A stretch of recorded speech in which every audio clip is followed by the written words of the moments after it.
કારણ કે જે પહેલા ધોરણથી ટોપ કરતું હોય, સીએમાં બધામાં ટોપ, અને ઈ 2-3 દિવસો પછી કે મેં એને કીધું કે તું મહેનત વધુ કર.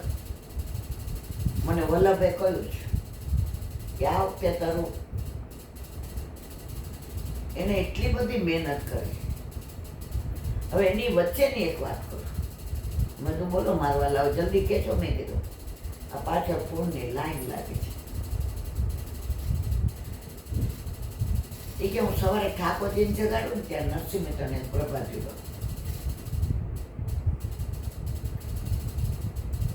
જાગો ને જસોદાને ફૂલડે વધાવું રે. એ પ્રભાતીઓ ગાય મારા પ્રભુને જગાડું. હવે એ દિવસે મારો દીકરો ઘરે હતો, એટલે અત્યારે ઠાકોરજીને ફુવારા ને નામ ને બધું આવે. હવે નાનો એટલે હોશ બહુ, તે દી રજા હતી. એટલે એ પૂછે ફુવારો અહીંયા લગાડું, આમ કરું, પાણી કેટલું કરું? તો એમાં હું એ પ્રભાતીયું ગાતા ભૂલી ગઈ. અને ઠાકોરજીનું દૂધ ને મેવો, મિશ્રી, માખણ એ બધું તૈયાર કર્યું થાળી સાથે. હું સામગ્રી કરું એટલે તમારે સત્સંગ મૂકી દો. તો આ બધી તૈયારી કરતી હતી. હવે રોજ જ્યારથી પ્રભુ પધાર્યા ત્યારથી આ ગાવ જાગો ને જસોદાજીમાં. હવે પ્રભુ કે હમણાં ટોકરી વગાડશે, મને ઓલું સંભળાયું નહીં. નાના બાળકો હોય ને એને તમારું જે તમે ગાતા હો ને એ હાલડું જ ગમે. બહારના કોઈ બીજું આવે ને તો ના ગમે. આપણા છોકરાઓ નાના હતા ત્યારે હા ગલું મામા તારે આવશે ને ટોપરા લાવશે ને ખારેક મોટી દાનત ખોટી ને આ બધું આપણે ગાતા. અને ગાય એટલે ઓલું ભૂલી જાય. એટલે કીલા બેન આ હું ગાઉં. હવે ભૂલી ગઈ. હવે ઠાકોરજી કે ના, મને તો આ ન સાંભળો ત્યાં સુધી ન ગમે. તમારે સત્સંગ ચાલુ કર્યો તો તમારું પેલા ઓલામાં એ જ આવ્યું કે અમારા ઓલામાં કૂવો હતો ને સવારે જળ ભરવા જઈએ તો બધા એક જે પ્રભાતિયું ગાતું હોય ને એને બધા જોડાઈ જાય. 5 કૂવામાંથી પાણી ભરતા હોય છે તો 5 જુદા જુદા ન ગાય. આજે માનો કે હું ગઈ હોય વહેલી અને હું ગાતી હોઉં સિંચતા તો ઓલા જે આવે ને એમાં જ જોડાઈ જાય, એને ગાવા માંડે. અને પાણી ભરીને જાય ને ઘરે પૂરું કરે. તો તમે એ જ ગાતા હતા જે હું ગાતા ભૂલી ગઈ. જાગો ને જસોદા. એ કે મારું મગજ સદ્ધ થઈ ગયું કે કોણ કે છે કે પ્રભુ નથી બોલતા, કોણ કે છે પ્રભુ નથી જતાવતા, કોણ કે છે પ્રભુ સાનુભાવ કે નથી કરાવતા. મેં કીધું વાહ લાલા, હું ભૂલી ગઈ તો તે ઈલામાના મોઢે સાંભળ્યું. કારણ કે એનો સત્સંગ સાંભળી તો. અને હવે પરાકાષ્ઠા કહું ઈલાબેન,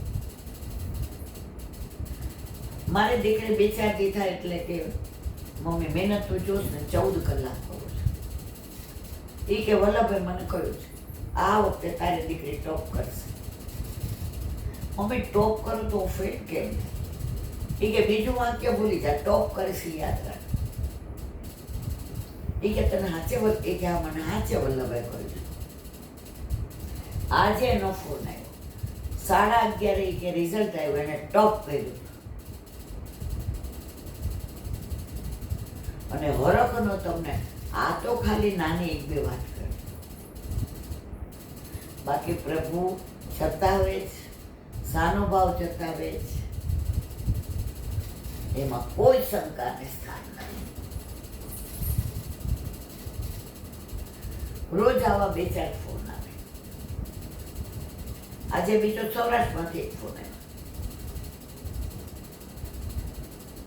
એ બેનને ઠાકોરજી પુષ્પ કરાવ્યા, 40 વર્ષના છે. હવે જે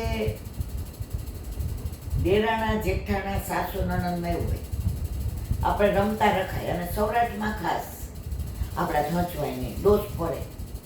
ઈલાબેન તો બોલીને વયા જાય. આપણાથી હંચવાય તો કે આપણે ઉપર ઠાકોરજી પુષ્પ કરેલા. હવે દૂધગર સુધી પહોંચી. મારા નણંદ જેઠાણી બધા એટલું જ છે. હવે કે બાજુમાં રહેતા હોય ને, સૌરાષ્ટ્રમાં હજી માન્યતા માન રાખે એમ ઘરમાં વાત કર્યા વિના સખડીની આજ્ઞા લેવાનું છે. એટલે મેં વાત કરી કે અધિક મહિનામાં સખડીની આજ્ઞા લીધી અને ધરું, અને એટલો આનંદ આવે છે. આમાં કાંઈ મારે એક્સ્ટ્રા ઓફર્ટ નથી કરવા પડતા. ઈલાબેન કે જે બનાવો ધરાવો સરળ. તો આપણે આપણા માટે કરતા હતા, પ્રભુ માટે કરીએ છીએ. તો હવે મારે આજ્ઞા લેવા જાવી છે કે આખો મહિનો પ્રભુ આરોગ્ય. તો જે છોકરો જમતા શીખી જાય એને પછી તમે એટલા પેડા મિશ્રી દો તો ખાય? એ કે બધા ખીજાણ. હજી તારી ઉંમર જો ટાઈમમાં બેસે છે, હજી તારો છોકરો 7મામાં છે, તને કઈ વિચાર આવે છે? આ સત્સંગ સાંભળીને ગાંડી થઈ ગઈ છે.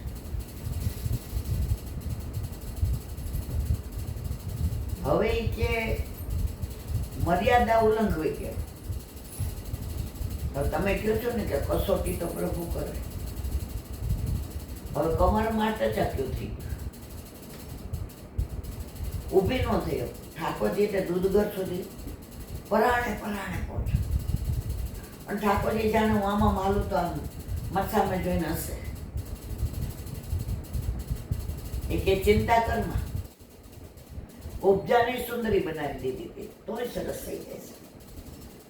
પછી ડોક્ટરે કીધું કે જો બધી દવા લ્યો ને એના કરતા તમે ફિઝિયોથેરાપી વિચારો. તો ત્યાં બતાવ્યું તો એ કે અઠવાડિયું 10 દી આવો થઈ જશે. હવે જ્યાં હું ફિઝિયોથેરાપી જાતી હતી ત્યાં શેક આપે ને એટલે આમ ઊંધું સુવાનું.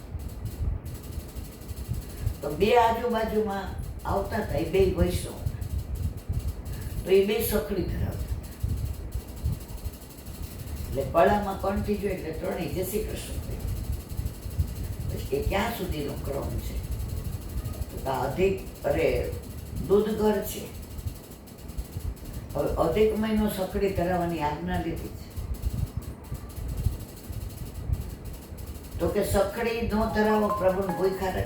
તમે એ કે એકલી કે મિશ્રી ખાવ છો, એકલા પીડા ખાવ છો, બરફી ખાવ છો. એ કહેલા બેન 10 દી ગઈ ને તો એ તમારે સત્સંગ સાંભળે. તો બધું મને કહે એટલે મેં કીધું હું સાંભળું છું. એ કે કોઈ પૂછાય નહીં. આપણા છોકરાને ખાતા શીખવાડવું હોય તો ધાવણ થોડું ઓછું કરી નાખીએ, થાય ને, ખાવે ને, ભૂખ લાગે.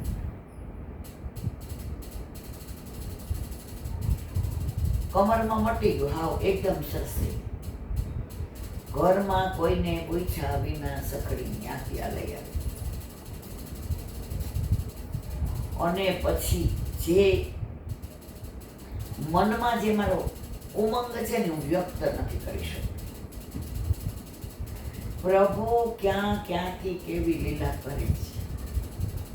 પુષ્ટિ માર્ગ સરળમાં સરળ છે. એમાં ક્યાંય તમને તમે જાતે અઘરો કરો એમાં વાંક તમારો છે. અહીંથી પ્લેનમાં બોમ્બે જવાતું હોય તો વાયા વિરમગામ ટ્રેન બદલીને શું કામ જાઓ?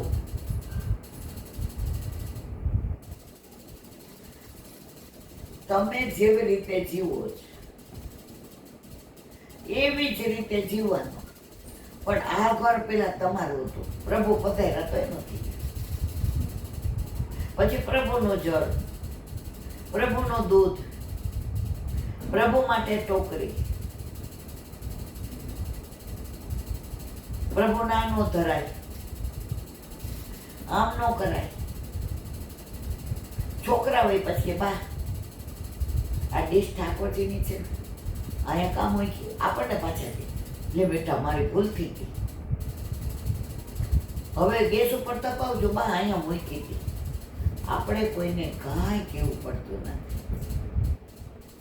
પ્રભુ સર્વ સમર્થો હિ તત્વ નિશ્ચિત. મને વલ્લા એકવાર આ હોમ કરીને પડો મેદાન ફતેહ છે આગળ, ત્યાં 60-70 તો કાયમી આવતા હતા. પછી છેલ્લે તો 100-200 તો રોજ નવા આવતા. ચાંદખેડા ને ગાંધીનગર ને નિકોલના, એમાં લગભગ 50-60 વૈષ્ણવના ઠાકોરજી નહોતા. આ 2 દીમાં તો કેટલા ફોન આવે છે. ઈલાબેન અમારે રમતા ઠાકોરજી છે એ પુષ્ટ કરાવો. મેં તો ગુરુદેવના સ્વરૂપ બતાવવું પડે. જો પુષ્ટ કરાવવા બ્રહ્મ સંબંધ લેવું એ વિષય ગુરુદેવનો છે, એ મારો નથી. આજે એક બેન કે સવારે સ્વરૂપ પધરાવીને ગઈ જાપેજી ગુંજા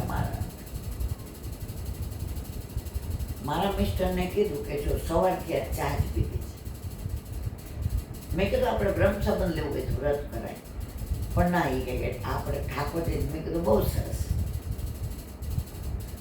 મને કે જાઉં છું. મેં તો એમાં પૂછવાનું નેકી ઓર પૂછ એ કે પૂછી આવું. અને મેં કીધું હા પાડે તૈયારી છે. પણ કે બધું તૈયાર જ છે.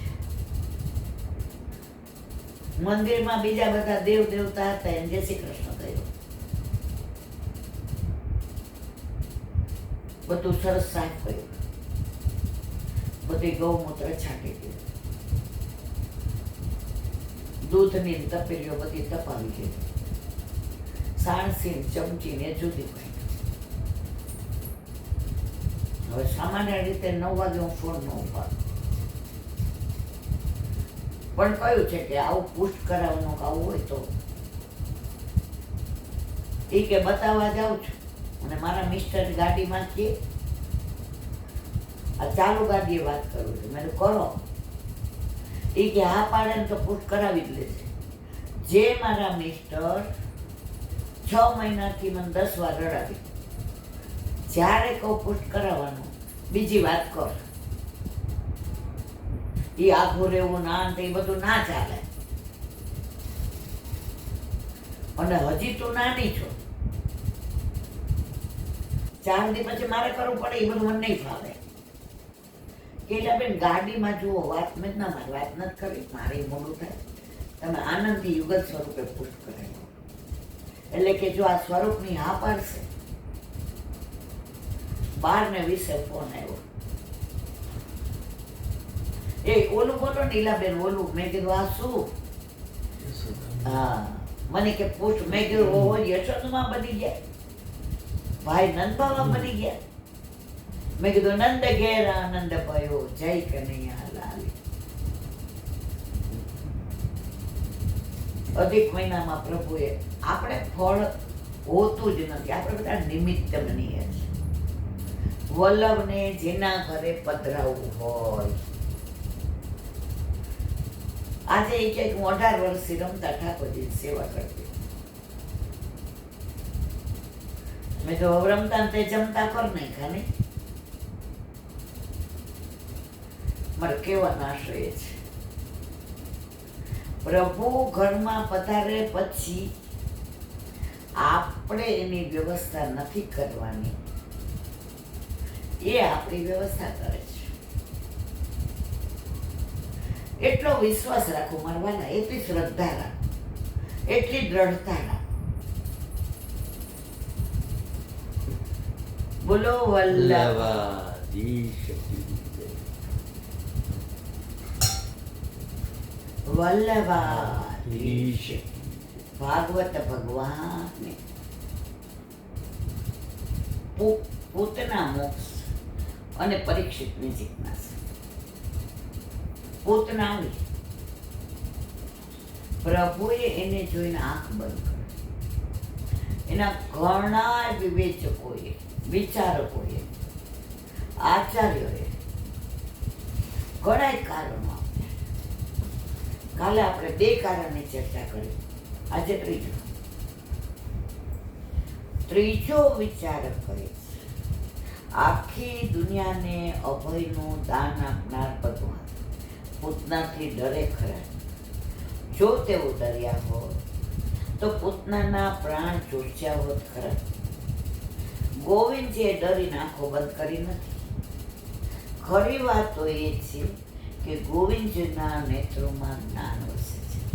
જો માસીને જ્ઞાન દ્રષ્ટિવાળા નેત્રોનું દાન કરીશ તો તેનો દંભ તૂટી જશે.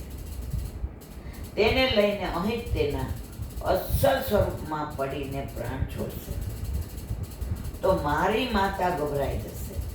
તેથી ગોવિંદજીએ પૂતનાને દ્રષ્ટિનું દાન ના કર્યું. ચોથો વિચારક કહે છે શ્યામજી આંખો બંધ કરીને વિચાર કરે છે તે દુશ્મન હોવા છતાં માં જેવી બનીને આવી. જુઓ, પ્રભુની કૃપાનો કોઈ પાર નથી. રાક્ષસી છે પણ માનો પહેરવેશ પહેરીને આવી છે. માં સિવાય કોઈ સ્તનપાન ન કરાવે તો એને મારે માની જ ગતિ આપવી પડે ને. તો હું એને શું આપું? પૂતનાને કઈ ગતિ આપી તેનો તેઓ બંધ આંખે વિચાર કરે છે. ભગવાને નક્કી કર્યું કે જે ગતિ મારા યશોદાજી માને આપું છું એ જ ગતિ હું પૂતનાને આપું, કારણ કે પહેરવેશ માનો છે. આવી છે સ્તનપાન કરાવવા. પાંચમો વિચાર ગોવિંદજી આંખો બંધ કરીને વિચાર કરે છે આનું એવું કયું સદભાગ્ય છે કે તેને મને દૂધ પીવડાવવાની ઈચ્છા થઈ. પૂતનાના પૂર્વજન્મનું પ્રભુ યાદ કરે. પૂર્વજન્મમાં પૂતમાં બલિરાજાની દીકરી હતી. ઠાકોરજી ઓલા 3 પગલા માંગવા આવ્યા હતા ને વામન રૂપ ધારણ કરી. તેનું નામ રત્નાવલી હતું.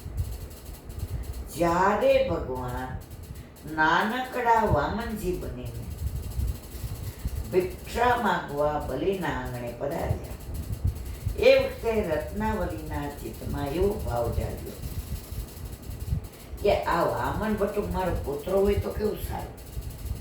વામન ભગવાન આવો એવા સરસ લાગતા હતા, હાથમાં કોફી ને બધું રાખેલું ને વાંકડિયા વાળ ને નાટા નાટા ને મંદ મંદ હાથ મુસ્કાવું ને આમ ધરતી ધ્રુજાવતા ચાલતા હતા.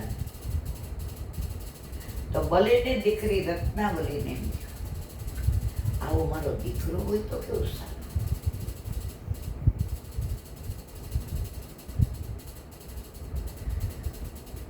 રત્નાવલીને વામનજી ઉપર પુષ્કળ પ્રેમ ઉભરાયો. તેણે વામનજીને પોતાની ગોદમાં લઈને રમાડ્યા. વામન ભગવાન પણ રત્નાવલીના મનનું આકર્ષણ કરતા હતા. પછી જ્યારે વામન ભગવાન ચરણારવિંદ માપવા જતા વિરાટ બની ગયા ત્યારે તેને વિરાટ બનેલા જોઈને રત્નાવલીના મનમાં ક્રોધ જાગ્યો. આ તો મારા બાપાને છલવાઈ છે. કેવો સુંદર બટુક માંગ્યો ત્યારે આવડા આવડા ચરણ. હવે માપાનું કીધું તો આવું વિરાટ. આ તો મારા પિતાશ્રી સાથે છલ કર્યો. તેને થયું આને પકડીને ખૂબ માર. ભગવાન વિચારતા હતા કે મને પ્યાર કરવાની અને ખાર કરવાની 2 ઈચ્છા થઈ. જે પ્યોર કાઠિયાવાડી બોલે, આપણામાં ખાર કરવાનું બોલે, અહીંયા દાંત ચડી ગઈ. તારી આ બંને ઈચ્છા હું કૃષ્ણ અવતારમાં પૂરી કરીશ. તારું દૂધ પણ પીશ, એટલે પુત્ર હોય તો કેવું સારું, અને તારું ઝેર પણ પીશ, અને તને મારીશ પણ ખરો. છઠ્ઠા વિચારકે કહ્યું